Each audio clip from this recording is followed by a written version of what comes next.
Bueno, muy buenas tardes a todos. Bueno, muchísimas gracias a Marcia Collazo por estar acá. Antes que nada, quiero agradecer de verdad con este clima tremendo a las personas que están acá. Les prometimos un homenaje además por estar y se lo hacemos. Realmente es una alegría tenerlos acá. Y queremos agradecer junto con la productora Celia Abramavicius, especialmente a la Fundación FUCAC, a sus funcionarios, a Teresa, a Valeria, que están siempre encargándose absolutamente de todo.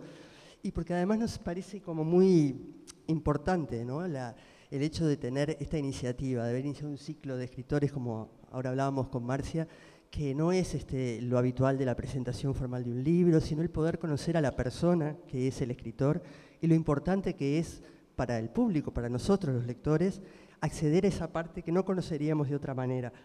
Y de alguna manera es... Vos que sos abogada y sé que te interesan mucho los derechos humanos, es el derecho a la cultura realmente, es uno de los más difíciles de defender porque es un derecho que cuando falta no se siente. ¿No? Uno tiene hambre y se da cuenta que tiene hambre, tiene frío. No es acuciante. Claro, y el que no pudo saborearlo no sabe qué le falta. Pero, exacto. Entonces yo creo que hay que agradecer especialmente cualquier iniciativa de una institución que tiende justamente a fomentar ese derecho, a formar públicos, porque es parte también de eso.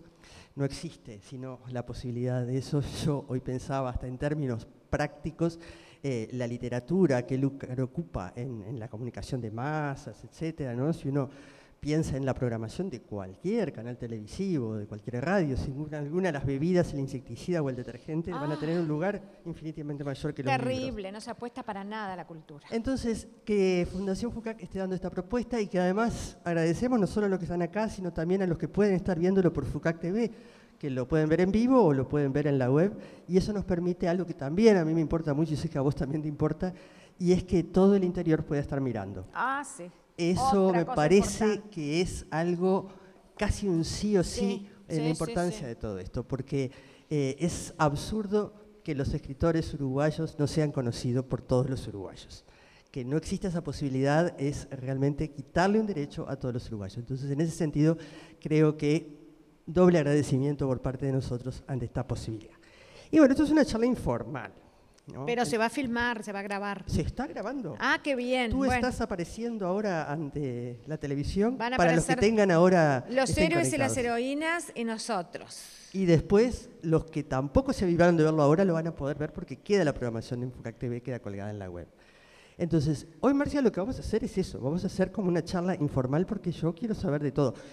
El tiempo es siempre relativamente corto. Nosotros tenemos una cantidad de fotos que Marcia me dio y que se van a ir pasando en pantalla. Algunas están referidas a su historia, a su infancia, a su familia, a sus seres queridos, a sus padres, a sus hijos, a su esposo, a sus mascotas o amigos no humanos, como le quiera llamar, su lugar de trabajo, todo lo que tiene que ver con los afectos. Y los afectos en el sentido más personal, porque después están los libros, están las presentaciones, las premiaciones, sus presentaciones en feria. Marcia, no lo estoy diciendo ahora porque me parece hasta incómodo decirlo delante de ella, pero realmente tiene no solo una obra muy destacada, con mucho prestigio, sino con muchos reconocimientos y premios realmente importantísimos, ¿no? Bartolomé Hidalgo, Libros de Oro, o sea, eso es algo que sin duda es un reconocimiento que todos los que estamos aquí lo sabemos. Pero la parte que no sabemos es toda esta que nos va a contar ahora. Entonces, si tú te querés detener después en alguna foto en especial, lo haces. Pero a mí me pasaba esto, que yo veía, viendo la secuencia de fotos y viendo tu obra, que hay como una coherencia muy grande, casi cronológica, te diría que se puede seguir, entre tu infancia, tus intereses, tus elecciones de vida, de profesión. Ella es abogada, es docente, es historiadora, es escritora, y después el tipo de literatura que elegís hacer. Es realmente una línea continua de coherencia. Entonces, me encantaría que nos hablaras, arrancando de donde quieras, pero como a mí me parece que la infancia siempre nos marca, ¿cómo apareció la literatura en tu vida? ¿Quiénes te marcaron? ¿Qué lugar ocupa? Bueno, muy bien. Es largo.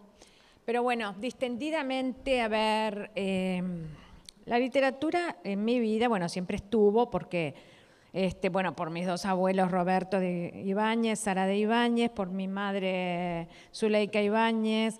te diría por Ulalume, que en México se llamó con el apellido de su esposo, Ulalume González de León, que también llegó a ser una poeta reconocida y ensayista y traductora en México. En fin, o sea, por todos lados. Y todavía por el lado de mi abuelo paterno, él era profesor de literatura. Fue profesor de mi madre. Ah, mira, Abner Collazo, ahí está. O sea que, bueno, como que la docencia, la literatura, el amor en general por los libros, ¿no? Siempre estuvo instalado ahí en la familia. Pero desde generaciones para atrás te hablo. Porque mirá, en estos días no, pero el año pasado recibí de una tía mía una gran cantidad de libros preciosos, de aquellos libros de antes, muy bien encuadernados, que fueron de mi bisabuelo, ¿te das cuenta? De mi bisabuelo Ulises Collazo y de mi abuelo Abner Collazo. Y son libros, algunos de ellos fechados, o sea, el año de edición, quiero decir, 1819. Una cosa increíble, una cosa que vos lo recibís aquello y es un tesoro que te provoca cierta nostalgia, no solamente porque eran de quien eran, sino por las cosas de las que se habla ahí. Porque, por ejemplo, mirá lo que me encuentro, Mary C., te digo, una de esas colecciones que me mandaron de libros, que no son muy grandes, son pequeños y forrados como en moaré rojo, aquella tela de agua, bueno. Una colección de esas, vidas de personajes célebres. Una de esas cosas que yo también me he dedicado. Y resulta que viene a mí por los vericuetos del tiempo, como diciéndome, mirá de dónde venís vos también. Anda bajando un poco tus humos, si los tenés. Sí, porque hay que recibir el baño de humildad consabido, ¿no? Y esto lo enseña. Y los abro, uno de ellos 1800 y pico también, ¿eh? Y General Murat, el famoso general de Napoleón. Y así un montón más. Y uno dice, bueno, ¿dónde están? ¿No? Porque la historia es tal vez por eso yo hago literatura histórica. Porque la historia es perpetuo olvido, perpetua fugacidad, perpetuo pasar. Nosotros como vivimos hoy, nos creemos en cierto modo que vamos a ser eternos, porque el ser humano necesita creer que va a ser eterno mientras vive. Y en cierto modo tiene razón. Porque al fin de cuentas, mientras uno está vivo, es cuando uno puede hacer todo. Puede pensar, puede meditar, puede crear, puede reflexionar, puede decir cosas, puede juzgar. Y después que pasamos, hay otros que van a hacer ese ejercicio. Es el ejercicio de justamente lo que nos hace humanos, ¿no? La razón y la espiritualidad. Hoy lo decía con mis alumnos del IABA. Decíamos, porque el ser humano es, por un lado, un animal con sus impulsos, especialmente esos impulsos que caracterizan a la especie, que son desgraciadamente bélicos. Y por otro lado, el ser humano está dotado de una maravillosa racionalidad y espiritualidad. Y entre esos dos mundos se mueve. Y es cierto, mientras vivimos somos eternos. Es una paradoja, pero es una realidad. Después, bueno, el destino dirá. Y tal vez por eso es que yo siempre sentí como una especie de angustia por rescatar el pasado. Más que nada, no por el pasado en sí, que dentro de todo, pobre, me da pena la gente que ya pasó y que por ahí que yo no lo olvido, como nos va a pasar a casi todos, salvo tal vez a Jesús y a algún otro. Pero lo que quiero decir es que, bueno, ¿qué es lo que importa del pasado en definitiva? Que nos ayuda a mejor vivir hoy, en este presente que también es eterno, porque se va perpetuando en otros el presente, que nos ayude a mejor vivir. Y es un gran desafío escribir literatura desde ahí. Es muchísimo, y vos sabés que a mí me pasa algo con el tema de, por ejemplo, en tu caso, ¿no? y la novela histórica. Yo tuve, cuando hice bachillerato, a Barran de profesor de historia, ¿no? Y para mí ese enfoque, la historia siempre me gustó, pero ese enfoque de la historia de la sensibilidad, el rescatar realmente la vida de esa gente, de toda esa gente, me pareció maravilloso y me pareció un descubrimiento así que me abrió la cabeza.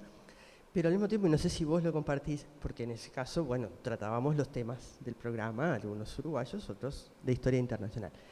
Pero los uruguayos tenemos una gran dificultad para darnos cuenta que nuestras vidas importan y que de verdad hay historias acá.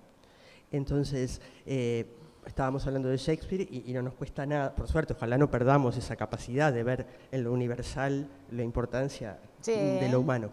Pero realmente nos parece casi imposible que estas cosas que nos suceden o las que nos sucedieron tengan la misma importancia, la misma trascendencia y que haya allí la misma pasión, los mismos fuerza de vida, la misma capacidad después de identificarse como seres humanos, aunque vivan en Alaska con esas historias. Y entonces ese rescate de la historia en particular de los uruguayos y de su sensibilidad y la puesta en valor de todo eso, yo creo que eso sí es algo, no sé si novedoso, pero extraño para la sensibilidad uruguaya. ¿No te parece que nos vemos? Y creo que sí, que la poco historia... trascendentes nosotros. Claro, la historia nos ha conducido a ese lugar también, porque nosotros empezamos como gente muy humilde, muy sencilla, no éramos aquellas fortunas que se creaban, que nacían de la nada, en territorios como México, Perú, o tampoco teníamos la importancia que llegó a tener Buenos Aires por ser capital de virreinato, no porque tuviera oro y plata, porque no tenía nada de eso, pero por lo menos fue capital de virreinato. Le quedó el sello, ¿vieron? Lo que yo digo, el sello de fábrica. Nosotros nada de eso, ¿no? No fuimos capital de nada, a lo sumo, yo qué sé, bueno, una rivalidad de puertos ahí con Buenos Aires, porque tenemos, sí, eso sí, teníamos que mejorar nuestra autoestima. Tenemos un magnífico puerto natural y tenemos, claro, nuestra participación en todo eso. Nuestra autoestima seguro es muy baja, eso es lo que yo creo también.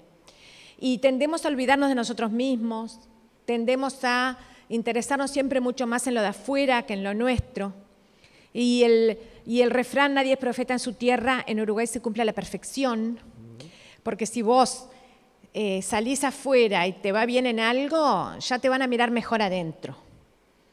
Pero eso, por suerte, no pasa tanto en otros lugares y también podemos aprender de eso. Y tenemos, obviamente, tenemos cosas maravillosas, tenemos seres humanos maravillosos en Uruguay. Tenemos grandes escritores y poetas y científicos. Lo que pasa que, bueno, muchos se van. Y tal vez haya que aprender. Y creo que la literatura en ese sentido puede ser muy buena. Es que yo creo que tus lectores están confirmando que no es que no queramos leer esas cosas, es que no están para hacer, no están, no se producen. Y claro, necesitan estar escritas. Sí, necesitan estar escritas, claro que sí. Yo te contaba ahora que yo estoy terminando mi próxima novela. Contales eso que está muy interesante. Un adelanto tenemos. Sí, claro, está bien, se puede contar. Mi próxima novela, que se va a llamar Heroica, por la heroica Paysandú, que es... Tenemos dos grandes antecedentes de ese tema que se hayan escrito en literatura. Uno es el de María Esther... ¿Cómo es? Bueno, ahora no me sale el apellido, pero ya me voy a acordar. Escritora argentina que escribió una novelita, fue la pionera en su género, porque fue la primera, María Esther de Miguel. María Esther de Miguel, y después Mario Delgado, entre nosotros, también escribió sobre Paysandú y su sitio. Pero, ¿qué pasa? A mí me interesa rescatar también a las mujeres. Eso te iba a decir, que tiene mucha presencia en toda tu literatura. Claro, porque yo por lo menos sola, llegué a recopilar 46 defensoras que participaron, que no se quisieron ir. Lo que no me gusta, no es que no me guste, me causa un poco de melancolía, de pena, es que tendamos a encasillar tan frívolamente estos temas en el género. Cuando deberíamos ver que además del género, que sí está muy bien que se hable de género, pero en temas como el arte, la literatura, deberíamos admitir que las mujeres forman parte de la humanidad. Y yo no creo en los escritores de género, por eso lo digo. Con la mano en el corazón, porque miren que la lucha de género es importantísima, nos va a definir como especie. ¿Seguiremos adelante con lacras sociales o seguiremos adelante mejorando? Elegiremos nosotros cómo vamos a querer seguir de más en esto del género y de la igualdad entre hombres y mujeres. ¿no? Pero la literatura debería estar un poquito por encima de esas reyertas y de esos cuestionamientos y de esos análisis. Entonces, bueno, no sé. Es que en cuanto a creación de personajes, como vos decís, ¿no? La literatura en ese sentido se mueve en otro orden y no puede haber autores, hombres, que han hecho excelentes personajes femeninos. Ay, sí, por favor. Donde han entendido la sensibilidad femenina a la perfección, como mujeres que entienden la masculina. Claro. En ese sentido, sí. Ahora que en tu caso, donde hay también tanta investigación, creo que sí, ahí juega otro rol el tema de lo femenino, porque de verdad los datos sobre las mujeres que participaron en tantas cosas no están tan a la vista. No, ya te digo, mirá, arqueológica. Ni en Mario, que lo quiero muchísimo y que lo he conversado muchas veces con él, no está el tema de las mujeres, ni en María Esther de Miguel, pero María Esther de Miguel es argentina, y si bien hizo una obra muy seria, bueno, ella tiene su visión desde otro lugar, ¿no? Entonces, yo me metí en este berenjenal, porque de verdad, a mí me pasó solo 2 veces meterme con algo que me causó sufrimiento, yo se lo decía a ella, que fue Amores y Marrones, mi primera novela, y ahora esta. Todo lo demás que yo he escrito no me causó sufrimiento verdaderamente. Lo disfruté, como se disfruta todo lo que uno hace, supuestamente por arte, por amor al arte. Y también disfruté Amores y Marrones, obviamente, pero cuando la pude ir terminando, porque antes era un calvario. Meterme en aquello que no sabía hasta dónde iba a llegar y meterme con la disyuntiva de no violar la historia, no violar el dato histórico, eso es importantísimo. Entonces, bueno, ahora me estaba pasando lo mismo, hasta hace 15 días. Yo conté frente a un grupo en una conferencia hace muy poquito, creo que hace 15 días justamente, conté frente a un grupo de personas, que les voy a decir quiénes, muy interesante es esto. En La Gozadera, en el Club Cultural La Gozadera de Malvín, hay una maravillosa comunidad humana, realmente. Y ahí se juntaron muchos vecinos y me pidieron que les hablara de historia, bueno, de todas estas cosas. Y entonces fui, y cuando me puse a contarles, recién cuando empecé a hacer el acto de hablarles, empecé a tomar conciencia, recién ahí. Fue muy fuerte lo que me pasó. Les empecé a hablar de por qué no podía seguir con esa novela y cuando se los empecé a decir, empecé a ver por qué no la podía terminar. Y no la podía terminar porque estaba llegando a la parte peor de la guerra, del sitio. Y entonces había algo en mí que se resistía, porque vieron que el escritor, tú eso lo vas a entender perfectamente, cuando el escritor se mete con algo, se mete hasta el fondo. Y convive con eso, duerme con eso, se despierta con eso. Imagínate despertarte y dormirte con la sangre, pero además no solo con la sangre y la muerte, sino con 1080 defensores contra 10.000 que los sitiaban, con cañones modernos, con todo lo mejor que existía y lo peor de todo, sin una patria a defender. Les importaba muy poco matar. No estaban defendiendo ninguna patria. En cambio, los defensores sí. Terrible. Entonces yo no me podía meter con eso, no podía, era como un muro. Cuando se los conté a ellos, cayó el muro. Es el poder de la palabra, ¿no? ¿Cómo organiza el pensamiento en esas cosas? ¿Te das cuenta? Cuando se los conté, cayó el muro. Y entonces dije, ahora me doy cuenta por dónde tengo que ir y cómo tengo que pensar. Y empecé a meterme. Me metí en el episodio más terrible para mí, que fue el de una bomba que cayó. Miren lo que hizo la bomba. Cayó, reventó contra un portón de hierro y se metió en el medio como si se metiera aquí, en el medio de un grupo humano. ¿Tá? O sea, cuando la bomba pasó y cuando llegó al final la bomba, reventó un centinela que estaba al final. Lo hizo volar. Cuando pude contar eso, lo demás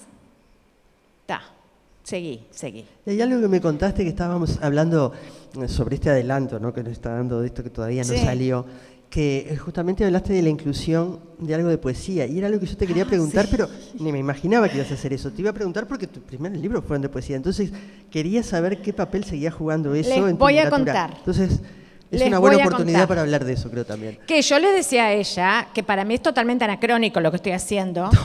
Yo te digo que no. Yo creo que debo haber salido del siglo XVIII, reencarné. Porque miren, ¿sabes quién habla? No lo vas a creer. Porque si no se juega con el humor, en el drama más horroroso, si no hay humor, no hay nada. ¿Quién habla en esta novela? El coro criollo. Yo me río sola, perdón. Pero está perfecto. No quiero parecer irreverente. ¿Viste cómo cuando habla el coro en el teatro griego? Esquilo, en Sófocles? Claro, sí. Bueno, aquí habla el coro criollo. Y el coro criollo habla en sonetos y en décimas. Y entonces hace cualquier cosa el coro, porque de repente te está contando las intenciones de Mitre y de los ingleses. Bárbaro. Pero de repente se mete con la protagonista. Que es una en especial, y le dice cualquier cosa, ¿no? Le dice, por ejemplo, ahora no me acuerdo de memoria, pero algo así como, tú, vieja ingrata y borracha, que a los bravos soldados de la ciudad caída no has nombrado siquiera todavía. Pero es hermoso. A ver, en lo que estábamos hablando antes, ¿no? Que por supuesto que no es anacrónico. ¿Vos de decís? verdad, claro, además, perdón, ¿no? Pero, es irreverente el coro, ¿vieron? Pero eso me encanta porque el humor para mí es imprescindible, además también, para Es soportar y imprescindible. para hablar de algunas cosas que si no, no podríamos ni tocar. Pero además, porque a esta altura, siglo XXI, y con todas las vanguardias del siglo XX, y con la literatura hecha y deshecha y dada vuelta, si alguien cree que va a poder de verdad experimentar por el lado formal y crear la pólvora nuevamente, inventarla, sí. me parece una tontería. Entonces, ¿verdad? realmente, todo ese bagaje cultural que tenemos, hay que utilizarlo y sacarse los prejuicios sobre eso, sobre la forma tal o la forma cual. Vas a estar escribiendo vos, Marcia, en el 2019, eso no hay duda, es inevitable. Es Pero inevitable. te estás echando mano a lo que la herencia cultural, por suerte, nos ha dejado. Y a los que nos gusta leer y a los que nos gusta la poesía en particular, de verdad, el verso con la estructura convencional, la que sea, ¿no? Hablábamos de la décima, hablábamos del soneto. Hablamos de la décima también. Tiene una musicalidad, una cosa además tan fuerte en la memoria, en nuestra capacidad de... Tuvo un sentido bien práctico, además. Pero por supuesto. ¿no? Hay que recordar la historia, muchas veces la conocemos. Los cielitos de Bartolomé Hidalgo. Exacto, que realmente tienen como muchísimas funciones. Sí. Está la parte poética, con el contenido poético que conocemos habitualmente, pero además hay un efecto en la memoria que nos permite retenerlo de otra manera y disfrutar del placer del sonido de las palabras, que embellecen también eso. Y bueno, entonces, es por ahí. Yo creo que realmente eso además me parece como una linda inclusión, ¿no? El conectar, porque yo no sabía nada de eso, solo hablamos antes de entrar. Yo te iba a preguntar justamente en qué quedaba tu faceta poética, ya que también habías publicado poesía. Yo me río porque sí, yo he publicado bastante poesía, pero ahora no, como que... Y en un momento dado Jorge Arbeleche me dijo, nunca vas a dejar la poesía, me dijo, porque yo le dije, yo la voy a dejar. Claro, vos imaginate, Malí, yo tengo una Sara de Ibáñez en la familia, es como que te tiraran arriba 10.000 toneladas de cemento, concreto, ya está. Pero mirá lo que me dice Arbeleche. Pero Marcia Collazo hay una nomás. No, y además me dijo, bueno, muy bien, vamos a tomar por bueno lo que estás diciendo, que tú querés dejar la poesía. Pero ella nunca te va a dejar a vos. O sea, y es cierto lo que dijo, porque esos sonetos que son un poco humorísticos y un poco irónicos y un poco irreverentes, son una manera también. Y además porque, ya te digo, la poesía se puede presentar de 1000 formas y con cantidad de usos. Y además de lo que el lector les dé, y no dependen de lo que vos después consideres, porque el lector también reescribe cuando lee. Por supuesto. Pero de verdad es algo que, si no actuáramos tan mal los adultos, yo creo que todos amaríamos la poesía, porque los niños pequeños la aman. O sea, los niños chicos de verdad aprecian muchísimo la poesía y la buena poesía. Después les pasamos por arriba con una cantidad de consideraciones acerca de la poesía y los alejamos de ella. Pero hay una mirada poética que no se puede perder, es lo que te decía Jorge.